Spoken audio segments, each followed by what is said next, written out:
So here we are, the last step before paint and final assembly. So, I mean, I still need to glue that switch permanently on, but that is gonna sit here. This one gets a 90 and a 90 to make it go back underneath here, which is gonna hook up to that hose barb there, which is the oil from the tank to the pump. This has got to get a 90 on it going straight up. And then that will go to this line, which supplies oil to the turbo. This is a return line from the turbo, which will go to here, puts oil back in the tank. This will go to a vent line, just to let that tank breathe a little bit, oil expand and contract, that sort of thing. That goes to a hose barb with a sintered bronze muffler filter on it.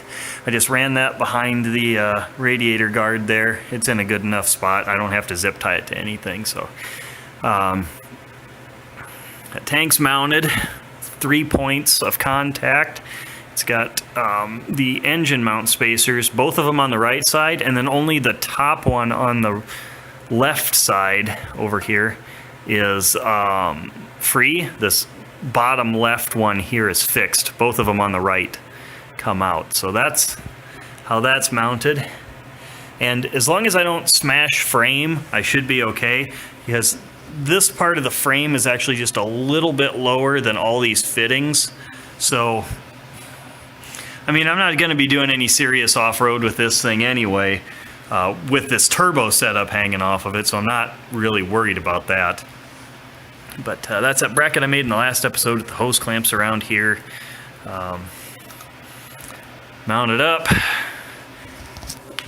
Everything on the turbo side of things as far as plumbing, pipe, welding, that sort of thing, that's all done. Airbox is all sealed up.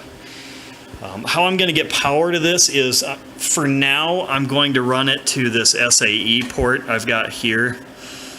I've got a 10 amp fuse in there because I use it for charging.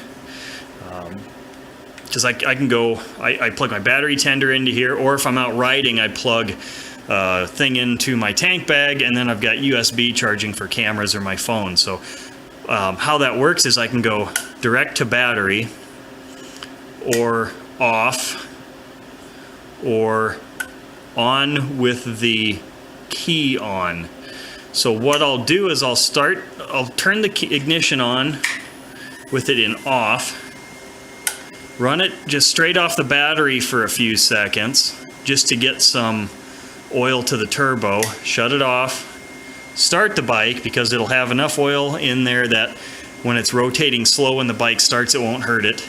Because that pump takes a couple amps, I don't want it on while I'm cranking. And then once the bike starts, immediately after it starts, I'll flip it up to on with the ignition.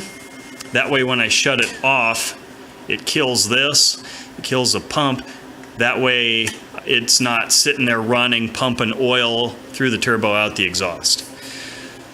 So the next episode I'll have paint and final assembly, and the one after that, running and driving.